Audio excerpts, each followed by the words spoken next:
नमस्कार मंडळी, आई कुठे काय करते या मालिकेच्या आजच्या भागात आज आपण बघणार आहोत. देशमाने वकील घरी आलेले असतात तेव्हा संजना आणि अनिरुद्ध देशमाने वकिलांना समजावून सांगत असतात. संजना म्हणत असते की देशमाने हे बघा, तुम्ही सुलेखाताईंना उगाचच ग्रँटेड घेऊ नका, कारण तुम्ही बघितलं ना की कोर्टामध्ये त्या कशा बोलत होत्या. आणि एवढं लक्षात ठेवा की कोर्टामध्ये ज्याप्रमाणे ते त्यांची बाजू मांडत होता ना त्याप्रमाणे त्यांना बीट करणं खूप अवघड आहे. देशमाने म्हणतात की मॅडम, अहो कोर्टात असे चढ उतार तर चालूच राहतात, परंतु शेवटी केस कोण जिंकतंय हे जास्त महत्त्वाचं. आणि काळजी करू नका, केस तर आपणच जिंकणार आहोत.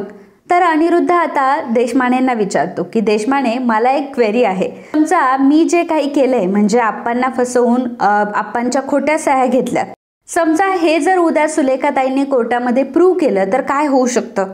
देशमाने म्हणतात की अहो सर, असा विचारही करू नका, खूप मोठी शिक्षा आहे यासाठी. तुमच्या ह्या कृत्यामुळे डायरेक्ट तुम्हाला जेलही होऊ शकते. संजना म्हणते की अरे अनिरुद्ध, तू कशाला असा विचार करतोय बरं, तू जरा पॉझिटिव्ह राहा ना. मग अनिरुद्ध संजनाला म्हणतो की काय ग, तुला काय जातं पॉझिटिव्ह राहा म्हणायला. संजना म्हणते की अरे अनिरुद्ध, तू कशाला इतकं टेन्शन घेतोय, परंतु तुला का होईल अटक मला सांग बरं. सुलेखाताई हे कसं काय प्रूव्ह करू शकतात की तू आप्पांच्या खोट्या सह्या घेतल्यात म्हणून. अरे तुझ्या त्या ईशाला सुद्धा काही माहीत नाही. समजा जर त्या ईशाला काही माहीत असतं ना तर रिस्क होती. अनिरुद्ध म्हणतो की संजना, अगं एवढं गाफील नको राहूस, उद्या काही होऊ शकतं आणि उद्या काय होईल याचा विचार आपण आज करायलाच हवा. संजना म्हणते की अनिरुद्ध, उगाचच पॅनिक होतोय हा तू, असं काही होणार नाहीये. अनिरुद्ध म्हणतो की अगं ती अरुंधती एकटी असती ना तर मी कशाचीच पर्वा केली नसती, परंतु कोण आहे बघ त्यांच्यासोबत, सुलेखाताई आहेत. सुलेखाताई आज कशा पद्धतीने कोर्टात बोलल्या बघितलं ना तू, त्यांनी माझी सुद्धा बोलती बंद करून टाकली. आणि आतापर्यंत त्यांचा इतिहास हाच सांगतो की आतापर्यंत त्या एकही केस हरलेल्या नाहीयेत. आणि ती अरुंधती आहे ना आप्पांसोबत, आप्पांची सपोर्ट सिस्टम. आणि अरुंधती काय काय करू शकते हे तर आपल्याला माहितीच आहे. अगं ती कुठूनही कसेही पुरावे गोळा करेल, मग आपण काय या सगळ्या गोष्टींची रिस्क घ्यायची. संजना अनिरुद्धला म्हणते की अनिरुद्ध, तू खूप विचार करतोयसा, नाही ते विचार नको करूस अरे. आणि जर अरे तुला इतकी भीती वाटत होती तर तू ह्या फंद्यातच पडायला नको होतं. मग मला सांग की आप्पांना फसवून तू त्यांच्या सह्या का घेतल्यास. म्हणजे आता बघा, चोराच्या उलट्या बोंबा.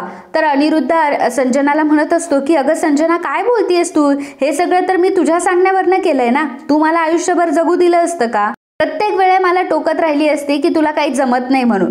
संजना म्हणते की एक नंबरचा घाबरटच आहेस रे तू. तेव्हा अनिरुद्ध म्हणतो की मी काय घाबरट नाहीये, मी फक्त प्रिकॉशनरी मूव्ह घेतोय. देशमाने म्हणतात की हे बघा, तुम्ही आधी पहिली तुमची भांडणं थांबवा बरं, आणि असं काही होणार नाहीये. अनिरुद्ध सर, अहो असं काही होणार नाही, तुम्ही काळजी करू नका. अहो आपण त्या सर्वांना पुरावे शोधण्याची संधीच देणार नाही आहोत. संजना विचारते की म्हणजे. तेव्हा देशमाने म्हणतात की म्हणजे आपण या सगळ्या प्रकरणाला एक वेगळंच वळण देणार आहोत. संजना म्हणते की म्हणजे काय म्हणायचं तुम्हाला नक्की, प्लीज जरा एलॅबोरेट करून सांगाल का. देशमाने वकील म्हणतात की हे बघा, आता आपण आप्पाच पेपर्सवर सह्या द्यायला का तयार नाहीये ना ह्याची कारणं शोधूयात, आणि हेच आपल्यासाठी बेटर आहे. आता तुम्ही बघाच मी सुलेखाताईंना कशा प्रकारे गुंडाळतो. आता मी त्यांना असं गुंडाळतो ना की मूळ केस काय होतील हे ते विसरूनच जातील. बस आता आपलं घोडं सुटलंय, त्यामुळे तुम्ही अजिबात काळजी करू नका, येतो मी, असं म्हणून तिथून देशमाने निघून जातात. तर अनिरुद्ध संजनाला म्हणतो की तुम्हाला काय गोंधळ घालायचा ना तो घाला, तुम्हाला काय प्लॅनिंग करायचं ना ते करा, परंतु माझी मान आणि माझी इज्जत कशी राहील त्यासाठी मीच प्रयत्न करतो. अनिरुद्ध आता तिथून निघून जातो. तर संजना म्हणत असते की काय करावं या, हे सगळे मिळून ह्या सगळ्या गोष्टी इतक्या कॉम्प्लिकेटेड का करताय. आणि हा देशमाने सुद्धा मला ओव्हर स्मार्ट वाटतोय, आता मलाच काहीतरी करावं लागेल. पण आता मी काय करू, मला काहीच कळत नाहीये. हो, बिल्डरने आधी एक मला कार्ड दिलं होतं आणि बिल्डरने मला सांगितलं सुद्धा होतं की यांच्याशी कॉन्टॅक्ट केल्यावर ते तुम्हाला हवी ती मदत करतील. मी आता एक काम करते, मी त्या बिल्डरलाच गाठते. तर मंडळी, हा जर व्हिडिओ तुम्ही इथपर्यंत बघितलाय याचा अर्थ तुम्हाला मिळणार आहे एक सुंदर अशी साडी जिंकण्याचा मौका. त्यासाठी तुम्हाला काय करायचं मित्रांनो, सगळ्यात पहिल्यांदा व्हिडिओ हा शेवटपर्यंत बघायचा आहे. सोबतच व्हिडिओच्या लाईक बटनावर क्लिक करून चॅनलला सबस्क्राईब करायचं आहे. तर मागच्या हप्त्यातील आपली विनर ठरली आहे स्मिता चौबल, आणि त्यांना नाती मराठीतर्फे मिळाली आहे एक सुंदर पैठणी. तर मग वाट कसली बघताय, यावेळी साडी तुमची सुद्धा होऊ शकते. त्यासाठी लगेचच आपला व्हिडिओ हा शेवटपर्यंत बघा, चॅनलला सबस्क्राईब करा आणि व्हिडिओला लाईक करा. बघूयात मग यावेळी साडी मिळवण्याचा मान कोण पटकवतंय ते. धन्यवाद. तर इकडे रस्त्यावरनं आप्पा आणि अरुंधती चाललेले असतात। सकाळी सकाळी ते फेरफटका मारत असतात। अरुंधती आप्पांना म्हणते की आप्पा, खरंच सकाळचं वातावरण किती प्रसन्न असताना एक वेगळंच चैतन्य येतं। आणि तसंही सणवाराचं वातावरण असल्यावर म्हटल्यावर विचारायलाच नको। आप्पा म्हणतात हो ना, आप्पा म्हणतात की हो ना, आणि सणवार असला की लोक अगदी मन भरून खरेदी करतात, त्यामुळे रस्त्यावर तर अधिकच गर्दी असते। पूर्वी आमच्याकडे एवढा पैसा नसायचा, त्यामुळे आम्हाला एवढा पगारही नसायचा, मग सणवाराला हेच पाहिजे तेच पाहिजे असे आमचे कुठले चोचले नव्हते। परंतु आता काय, आता लोकांकडे भरपूर पैसा आलाय, लोकांकडे पैसा आहे, लोकांचे जॉब चांगले आहेत, त्यामुळे प्रत्येक सणवार किती आनंदात साजरा करतात सगळे। अरुंधती म्हणते की हो ना, म्हणून तर पहिल्यांदा आपल्याला एखादी गोष्ट हवी असेल तर किती सगळ्या दुकानांमध्ये फिरावं लागायचं, आणि आता तुम्ही बघताय ना, त्या गल्लीवर तर काही दुकानं सुद्धा नव्हते आधी, आणि आता सगळे दुकानं तिथे झालेत, सगळेजण खरेदीला तिथेच जातात। आप्पा म्हणतात की अगं अरुंधती, पूर्वी तिकडच्या गल्लीवर काय, पुढे सुद्धा चिटपाखरू सुद्धा नसायचं, अगं अक्षरशः रात्री फिरताना सुद्धा भीती वाटायची आम्हाला, पण आता बघ त्याच ठिकाणी किती गर्दी होऊन बसलीये, आपल्यासारख्या चालणाऱ्याला सुद्धा रस्ता मिळत नाही, सगळीकडे नुसती गर्दी गर्दी आणि गर्दीच, आणि गाड्यांची गर्दी तर वेगळीच। अरुंधती म्हणते की आप्पा, आता सोयीनुसार लोकांच्या गरजाही बदलल्यात, मुलाची गाडी वेगळी, आईची गाडी वेगळी, वडिलांची गाडी वेगळी, प्रत्येकाच्या वेगवेगळ्या गाड्या असतात, आणि बघायला गेलं तर बघा, या सगळ्या गोष्टीमुळे प्रदूषण किती वाढतंय, आणि आपण कितीही समजावून सांगितलं तरी लोक थोडीच ऐकणार आहे। आप्पा म्हणतात की अगं साधं कॉलनीचंच बघ, आता पूर्वी कसं होतं की मुलांना खेळायला जागा तरी होती, पण आता मात्र रस्त्याच्या दुतर्फा गाड्या लावलेल्या असतात। मग मला सांग की मुलं खेळणार तर खेळणार कुठे, मग मुलांना आता मोबाईल घेऊन खेळावं लागतंय। अरुंधती आप्पांना म्हणते की आप्पा, पण तुम्ही कशाला या सगळ्या गोष्टीची दगदग करता, मी काय म्हणते, मी तुमची पेन्शन घेऊन येत जाईल, तुम्ही कशाला या गोष्टींची दगदग करून घेता उगाच। आप्पा म्हणतात की अगं, यामध्ये दगदग कशी काय आली, आणि त्यानिमित्ताने मला बाहेरही पडता येतं ना, आणि काय होईल ना, त्यानिमित्ताने माझं फिरणंही होईल, पाय मोकळे होतील, म्हणून तर मी येतो। तर अरुंधती म्हणते की हो आप्पा, आता 2 गुंड तिथे आलेले असतात, म्हणजे 2 माणसं असतात, आणि आप्पांनी जी पेन्शन काढून आणलेली असते आप्पांकडे ते बघत असतात। मग आता अरुंधतीला टेन्शन येतं की हे चोरटे तर नसतील ना, आणि आप्पांची पेन्शन चोरण्याचे, आप्पांचे पैसे चोरण्याचा यांचा प्लॅन तर नसेल ना। अरुंधती आप्पांना काही कळू न देता आप्पांचा हात धरते आणि आप्पांना म्हणते की आप्पा चला आपण जाऊयात आता, आणि तुमची पेन्शन आणायला मी सुद्धा तुमच्यासोबत येईल, म्हणजे काय की तुमच्यासोबत गप्पाही होईल आणि तुमची सोबतही होईल। आता जसे जसे अरुंधती आणि आप्पा रस्त्याने चालत असतात, त्याचप्रमाणे ते गुंड त्यांचा पाठलाग करत असतात। अरुंधतीच्या ही गोष्ट लक्षात येते की हे गुंड पाठलाग का करताय आमचा, आणि मग अरुंधतीला तर अजूनच भीती वाटायला लागते की ते असे पिछा का करताय। मग अरुंधती आप्पांना म्हणते की हो आप्पा ऐका ना, आपण एक काम करूया, आपण रिक्षाने जाऊयात। तर आप्पा म्हणतात की अगं अरुंधती, असं काय करते, इथं तर आलं आपलं घर, कशाला आणि रिक्षाने जायचं। त्याच वेळी एक रिक्षा आलेली असते। अरुंधती म्हणते की नाही आप्पा, आपण रिक्षानेच जाऊयात, आणि मग अरुंधती आप्पांना रिक्षामध्ये बसवणार, तेवढ्यातच आता ते दोन्हीही गुंड आणि अरुंधतीच्या समोर येतात। त्यातला एक गुंड आप्पांची बॅग ओढत असतो ज्यामध्ये पेन्शनचे पैसे असतात, तर दुसरा गुंड अरुंधतीला त्रास देत असतो। अरुंधती आणि आप्पा दोघंही त्या गुंडांसोबत 2 हात करत असतात। आता अरुंधती आणि आप्पा आतापर्यंत हेच समजत असतात की ह्या लोकांना त्यांचे पैसे हवेत। अरुंधती त्या गुंडांना बाजूला करते, आणि जो गुंड आप्पांचे पैसे ओढत असतो त्या गुंडाला देखील अरुंधती बाजूला करते। त्याच वेळी आप्पांची बॅग ही रस्त्याच्या साईडला पडते ज्यामध्ये पैसे असतात, तर ते गुंड आता अरुंधती आणि आप्पांना धमक्या देऊ लागतात, आणि अरुंधतीला ते गुंड म्हणतात की हे बघ, तू ह्या म्हाताऱ्याला केस मागे घ्यायला सांगायचीस, आणि हे बघ आज सोडलंय परंतु उद्या सोडणार नाही, अशी धमकी देऊन ते गुंड तिथून निघून गेलेले असतात। अरुंधती आणि आप्पांना तर धक्काच बसतो, कारण त्यांना असं वाटत असतं की पैसे चोरायला हे लोक आलेत, त्यांनी तर पैसे चोरलेलेच नसतात, उलट धमकी देऊन गेलेले असतात। आप्पा म्हणतात की अगं अरुंधती, ते लोक माझी पेन्शनचे पैसे घेऊन गेले वाटतं। तेव्हा अरुंधती म्हणते की नाही आप्पा, इथेच पडलेत। अरुंधती ती बॅग आप्पांच्या हातामध्ये देते आणि म्हणते की आप्पा, पैशांची बॅग घ्यायला ते आलेच नव्हते, त्यांचा इथे येण्याचा हेतू काहीतरी वेगळाच होता। त्यावर आप्पा म्हणतात की म्हणजे? अरुंधती म्हणते की आप्पा, हा चोरीचा फक्त एक आभास होता, खरं तर ते आपल्याला घाबरवायला आले होते। तर अरुंधतीचं हे बोलणं ऐकून आप्पांना टेन्शन येतं। आप्पाही घाबरतात की शी, आपला मुलगा इतका खालच्या लेवलला कसा काय जाऊ शकतो की आपल्याला मारण्यासाठी गुंड वगैरे पाठवतोय। इकडे अनघा, आरोही, यश आणि नितीन चौघेही बोलत असतात। यश म्हणतो की मी शेखर काकांना भेटून आलोय आणि त्यांनी मला सांगितलंय की ते संजनाच्या विरोधात जाऊ शकतात। नितीन म्हणतो की ग्रेट, आपल्याला अशीच माहिती मिळवायची आणि तीही पुराव्यासकट. बरं काय म्हणाला शेखर? मग यश सांगू लागतो की संजना आपल्याला नेहमी सांगायची, ती आपल्याला नेहमी म्हणत होती की डिवोर्स नंतर तिने ते घर, तिचं जे राहतं घर होतं ते शेखर काकाला देऊन टाकलं म्हणून. खरं तर ते सगळं खोटं आहे. तिला त्या घराचे EMI भरायचे नव्हते म्हणून तिने शेखर काकाला ते घर दिलं आणि शेखर काकाने ते सगळं कर्ज फेडलं जे घरावर होतं ते. आरोही म्हणते की हो ना, याचा अर्थ त्यांना ते घर असंच काही नाही मिळालंय, त्यांना त्या घराची किंमत मोजावी लागली आहे. यश म्हणतो नाहीतर काय, संजना कुठे तिची कुठली गोष्ट फुकट कोणाला देऊन टाकेल का? वाटतं का तुम्हाला असं? शिवाय शेखर काकाने मला ही गोष्ट सुद्धा सांगितली की संजना ज्या कंपनीमध्ये काम करत होती त्या कंपनीमध्ये काम करण्याचे लोकांकडनं कमिशन सुद्धा घ्यायची आणि मग हळूहळू तिने आणि बाबांनी स्वतःचं वेगळं नेटवर्क सुद्धा तयार केलं होतं. नितीन म्हणतो की बापरे, किती चुकीचं आहे. तेव्हा यश म्हणतो की हो ना, म्हणजे तुम्ही एखाद्या कंपनीत काम करता आणि नंतर त्याच कंपनीला तोडायला बघता आणि वर स्वतःचा वेगळाच बिझनेस सुरू करता. हे सगळं किती डेंजर आहे. आणि एवढंच नाही तर संजना कंपनीचे डॉक्युमेंट्स, कंपनीचे डिटेल्स हे बाकीच्या कंपन्यांना सांगत होती आणि बाकीच्या कंपन्यांना शेअर करत होती. ज्या कंपन्या यांच्या कंपनीची कॉम्पिटिशन होत्या ना, त्याच कंपन्यांना संजना कॉन्फिडेन्शियल डेटा ही प्रोव्हाइड करत होती.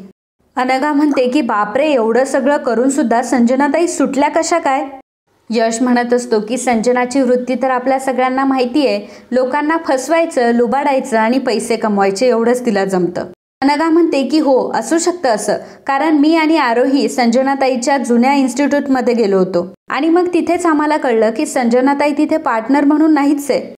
मग अनघा आता घडलेला प्रकार सांगू लागते. म्हणजे संजना स्वतःचं जे ग्रूमिंग इन्स्टिट्यूट सांगत असते त्या इन्स्टिट्यूटमध्ये अनघा आणि आरोही गेलेल्या असतात आणि तिथल्या मॅडमला विचारतात की प्रमोद आणि संजना मॅडमचं हेच ग्रूमिंग इन्स्टिट्यूट आहे ना? त्यावर त्या मॅडम सांगतात की हो, त्यांचं आधी होतं परंतु आता नाहीये. हो, ती लोक एक नंबरचे फ्रॉड आहेत. ॲक्च्युली ही जागा माझीच आहे, त्यांनी माझ्याकडनं रेंटने घेतलं होतं. 2 महिने तर त्यांनी मला रेंट दिलं, परंतु त्यानंतर काही नावच घेत नव्हते. म्हणून मी एक दिवस इकडे आले आणि त्या दोघांना मी डायरेक्टली हकलून दिलं आणि दुसऱ्या दिवशी मी माझ्या इन्स्टिट्यूटमध्ये आले तर खूप मुली बाहेर उभ्या होत्या, कारण त्या मुलींनी त्यांच्या ग्रूमिंग इन्स्टिट्यूटमध्ये ॲडमिशन घेतलं होतं. आणि मग त्यांनी आम्हाला सांगितलं की संजना आणि प्रमोद सर त्यांचे फोनच उचलत नाहीये. त्या मुलींचे पैसे घेऊन दोघंही चक्क पळून गेलेत. एवढंच नाही तर ग्रूमिंगच्या नावाखाली त्या मुलींना सुद्धा त्यांनी फसवलंय. आरोही म्हणते की अनघा, कळतंय का तुला? म्हणजे संजना ताईंनी यांना तर फसवलंय परंतु त्या मुलींना सुद्धा फसवलंय. मॅडम म्हणतात की हो, आणि त्यानंतर मी संजनाला कॉलही केला होता, पण त्यानंतर तर ती मलाच उलटसुलट बोलली, कारण ते सगळं काही प्रमोदच्या नावावर होतं ना, त्यामुळे त्या गोष्टीतून ती सही सलामत सुटली. वर तिने माझ्याच विरोधात पोलीस कंप्लेंट करण्याची मला धमकी दिली, त्यामुळे मी तिला फोनही करू शकत नव्हते. मग त्या मॅडम विचारतात की काय झालंय? तेव्हा अनघा म्हणते की अहो, त्या संजनाताईंनी आम्हाला देखील फसवलंय. उद्या जर कोर्टात साक्ष देण्याची जर वेळ आली तर तुम्ही द्याल का आमच्या बाजूने साक्ष? मॅडम म्हणतात की हो, मग आम्ही नक्कीच देऊ साक्ष, कारण त्या संजनाने माझीही खूप फसवणूक केली आहे आणि शिवाय तिने त्या मुलींना सुद्धा फसवलंय, त्यामुळे तिला आणि त्या प्रमोदला शिक्षा तर व्हायलाच हवी. घडलेला हा सगळा प्रकार अनघाने नितीनला आणि यशला सांगितलेला असतो. अनघा म्हणत असते की बघा ना, म्हणजे संजनाताई काहीही करू शकतात. मला तर असं वाटतंय की बाबा त्यांच्यामुळेच असे झाले असतील. नितीन म्हणतो की हो, संजना जेव्हा आमच्या ऑफिसमध्ये काम करत होती तेव्हा तिचे इंटेन्शन काही बरे नव्हते, पण जाऊ द्यात, आपण सगळ्या ह्या गोष्टी जमा करतोय ते आपल्या सेफ्टीसाठी जमा करतोय. उद्या जर अरुंधतीवर यांनी ब्लेम गेम केला तर आपल्यासाठी ह्या गोष्टी खूपच उपयुक्त ठरणार आहे. यश म्हणतो की ही गोष्ट मात्र चांगली झाली की एकाच फटक्यामध्ये आपल्याला बरीचशी माहिती मिळाली. काल सुलेखाताईंनी कोर्टात जी काही गंमत केली आहे ना, त्यामुळे संजनाचा आणि बाबांचा चेहरा अगदी बघण्यासारखाच झाला होता. नितीन म्हणतो की हो, मग मावशी तर सॉलिडच आहे, अब आगे आगे देखो होता है क्या. तर इकडे आप्पा समृद्धीकडे बघत असतात. अरुंधती तिथे येते आणि म्हणते की आप्पा म्हणतात की अगं काही नाही ग, आपल्या समृद्धीकडे बघत होतो. अजून आपल्या सर्वांना किती विरह सहन करावा लागणार आहे काय माहिती. अरुंधती म्हणते की आप्पा, फक्त थोडीशी कळ काढा, बघा मी तुम्हाला तुमचं घर नक्की मिळून देईल. आप्पा अरुंधतीला म्हणतात की अरुंधती, एक ना एक दिवस मला माझं घर मिळेल एवढं नक्की आहे, परंतु तुला माहिती आहे माझं घर जेवढं मला महत्वाचं आहे तेवढीच तू सुद्धा मला महत्वाची आहेस. अरुंधती म्हणते की थँक्यू आप्पा. आप्पा म्हणतात की अरुंधती, तुला माहिती आहे सकाळी त्या गुंडाने आपल्याला अडवलं, त्यामुळे एक क्षण मला असं वाटलं की आपण हे सगळं सोडून द्यायला पाहिजे. हे सगळं सोडून द्यावं आणि उरलेलं आयुष्य शांतपणे जगावं असा निर्णय मी केला. असा विचार माझ्या डोक्यात आला होता. अरुंधती म्हणते की नाही आप्पा, असा विचार सुद्धा तुम्ही तुमच्या डोक्यात आणू नका. मी आहे ना तुमच्यासोबत, मी आहे तुमच्यासोबत, तुम्हाला काही होणार नाही. आप्पा अरुंधतीला म्हणतात की अगं अरुंधती, परंतु या सगळ्या गोष्टींची भीती वाटते ना. समजा उद्या कांचन जर एकटी रस्त्यावर गेली, एकटी जर रस्त्याने चालली असली आणि तिच्यासोबत हा प्रकार झाला तर किती महागात पडेल. अरुंधती म्हणते की आप्पा काळजी करू नका, इथून पुढे आईंसोबत मी सुद्धा जात जाईल, त्यांना मी कधी एकटं सोडणार नाही, तुम्ही काळजीच करू नका. आणि आता काही झालं तरी आपण घाबरून केस मागे घ्यायची नाही, शेवटपर्यंत आपल्याला लढायचंय. आप्पा तुमचा माझ्यावर तर विश्वास आहे ना. आप्पा म्हणतात की अरुंधती अगं स्वतःपेक्षाही तुझ्यावर जास्त विश्वास आहे म्हणून तर इथपर्यंत आलोय, नाहीतर मी तेव्हाच कांचनला घेऊन घर सोडून निघालो पण होतो. आता तू परत आणलं म्हणून तर मी आलोय ना. अरुंधती म्हणते की झालं तर मग आता आनंदात राहा आणि निवांत जगा. आणि आप्पा मला खात्री आहे की पुन्हा एकदा पूर्वीसारखं सुरू होईल आणि उद्यापासून नवरात्र सुरू होते. उद्या घट बसवून आपण नवी सुरुवात करूयात. आप्पा अरुंधतीला म्हणतात की अरुंधती कांचन घट बसवण्यासाठी रेडी झाली. तेव्हा अरुंधती म्हणते की का नाही होणार, इतकी वर्ष झाली आई त्यांचे घट बसवतात आणि मग एवढी मोठी आपली परंपरा आहे, एवढ्या तेवढ्या कारणासाठी कशाला मोडायची. आप्पा म्हणतात की आपल्या घरात घट बसवायचे म्हणजे समृद्धीमध्ये. तर अरुंधती म्हणते की हो आप्पा, आपण आपल्या समृद्धीमध्ये घट बसवणार आहोत आणि निकाल अजून लागला नाहीये, त्यामुळे ते घर जसं आपलं पूर्णपणे नाहीये तसं त्यांचंही नाहीये, त्यामुळे आपल्याला घाबरायची काहीच गरज नाही. आपण त्यांना घाबरण्याची काहीच गरज नाहीये, ते फक्त आपल्याला घाबरवण्याचा प्रयत्न करताय, त्यामुळे आपणही आता त्यांना सडेतोड उत्तर द्यायलाच हवं. आप्पा म्हणतात की म्हणजे आपण नक्की काय करायचं. अरुंधती म्हणते की समजेल आप्पा आपल्याला काय करायचं ते, आतापर्यंत आपण खूप शांतपणे घेतलं, परंतु आज सकाळच्या प्रकरणानंतर मी ठरवलंय की आपण त्यांना घाबरायचं नाही, तर जशास तसं उत्तर द्यायचं आणि आता त्यांनाही कळू दे की आपण त्यांना त्यांच्या गुन्ह्याची शिक्षा देऊ शकतो. तर इकडे दुसऱ्या दिवशी सकाळी आरोही आणि अनघा दोघीही आता घटस्थापनेच्या तयारीला लागलेल्या असतात. अनघा म्हणते की आरोही आजपासून नवरात्र सुरू होते, दरवर्षी आजी घरामध्ये घट बसवायच्या, आता यावर्षी आपण बसूयात म्हणजे त्यांची परंपरा मोडणार नाही. आरोही म्हणते की बरं मला सांग कसं करायचंय ते, कारण मला त्यातलं काहीच माहित नाही. अनघा म्हणते की अगं त्यात काय एवढं, सांगेल की तुला सगळं, हळूहळू तुलाही सगळ्या गोष्टी माहीत होतील. आरोही म्हणते की हो ना, परंतु आज जर आजी असतात तर किती मज्जा आली असती ना. अनघा म्हणते की हो ना, दरवर्षी तर आजींचा इतका उत्साह असतो की आप्पा सुद्धा त्यांना मदत करतात. त्या दोघांचा उत्साह असा असतो ना की अगदी तरुणांना सुद्धा लाजवेल. आरोही म्हणते की हो, मग मला माहितीये त्यांचा उत्साह, अगदी त्यांचा उत्साह मी खूप चांगला बघितलाय. तर अनघा म्हणते की पण खरं सांगू का, आजी आणि आप्पा घरात नाहीये तर घर कसं भकास वाटतंय ना. आरोही माझ्या डोक्यात ना एक आयडिया आली आहे. तर आरोही म्हणते की कुठली. अनघा सांगू लागते की काल मी ईशाला आणि अभिला बोलताना ऐकलं. ईशा म्हणत होती की जर बाबा केस हरले तर बाबांसोबत अभिला सुद्धा अटक होईल, कारण गुन्ह्यामध्ये तोही सहभागी होता. तर आरोही म्हणते की हो ना ग, ही तर गोष्ट माझ्या लक्षातच आली नाही. अनघा म्हणते की हो, आणि अभिला सुद्धा ही गोष्ट कळून चुकली आहे की बाबांच्या आणि संजनाच्या नादी लागून त्याने खूप मोठी चूक केली आहे. अर्थात यातून तो काहीतरी धडा घेईल याची शक्यता तर कमीच आहे, पण काल मात्र आयुष्यात पहिल्यांदा मी त्याच्या चेहऱ्यावर भीती बघितली. आरोही म्हणते की पण अगं आता घाबरून काय उपयोग, या सगळ्या गोष्टीचा विचार तर त्याने आधीच करायला हवा होता. अनघा म्हणते की जाऊ दे ग, ते सगळं जाऊ दे, परंतु मला सांग की जर अभिने आपल्या बाजूने साक्ष दिली तर, आणि जर अभिने साक्ष दिली आणि सांगितलं तर संजनाताई आणि बाबांनी आप्पांना मिळून फसवलंय आणि आप्पांना खोटं सांगून आप्पांच्या सह्या घेतल्या आणि या गोष्टीला मीच साक्षीदार आहे. आरोही म्हणते की जर असं झालं तर आपली केस लगेचच सॉल्व्ह होईल, पण दादा असं का करेल. अगं त्याचं बाबांवर खूप प्रेम, मला नाही वाटत की तो कधी आपल्या बाजूने साक्ष देईल.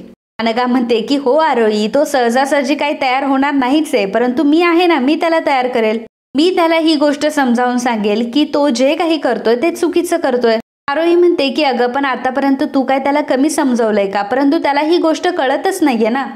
दादा काही ऐकून घ्यायला तयारच नाही, त्याला नेहमी हेच वाटत असतं की तुमची बाजू कशी चुकीची आहे आणि बाबा किती सही आहेत ते. आता मला असं सांग की तू काय त्याला वेगळं सांगणार आहे ज्यामुळे तो कोर्टात साक्ष द्यायला तयार होईल. अनघा म्हणते की आरोही तुला माहितीये, एक वेळेस अभिचं माझ्यावर प्रेम नसेल, परंतु जानकीवर मात्र तो जीवापाड प्रेम करतो. अगं जानकीशिवाय तो जगूच शकत नाही, मला ही गोष्ट माहिती आहे, म्हणून तर त्याला मी आजपर्यंत सोडून गेले नाही. पण आता मी त्याला सांगणार आहे की जर त्याने माझं ऐकलं नाही तर मी जानकीला घेऊन कायमची निघून जाईन आणि मग त्यानंतर जानकीचा चेहरा देखील तो बघू शकत नाही. तर आरोही म्हणते की तू खरंच असं सांगणार आहेस. अनघा म्हणते की हो आरोही, असं सांगावंच लागेल आणि ही स्टेप घेण्याची योग्य वेळ आहे, नाहीतर अभि कधीच सुधारणार नाही अगं. आरोही म्हणते की अनघा, परंतु एक गोष्ट लक्षात येते का, असं जर झालं तर अभिदादाला सुद्धा शिक्षा होऊ शकते. अनघा म्हणते की आरोही, या सगळ्या गोष्टीची मला चिंता आहे, पण मला एक गोष्ट सांग की तो माझा नवरा आहे किंवा माझ्या मुलीचा बाप आहे, म्हणून मी त्याला पाठीशी का घालायचं या गोष्टींसाठी. अभिने केलेला गुन्हा अक्षम्य आहे. आज त्याने त्याच्या आजोबांना फसवलंय, उद्या तो मला फसवेल, अर्थात म्हणजे याआधी सुद्धा त्याने मला फसवलंय.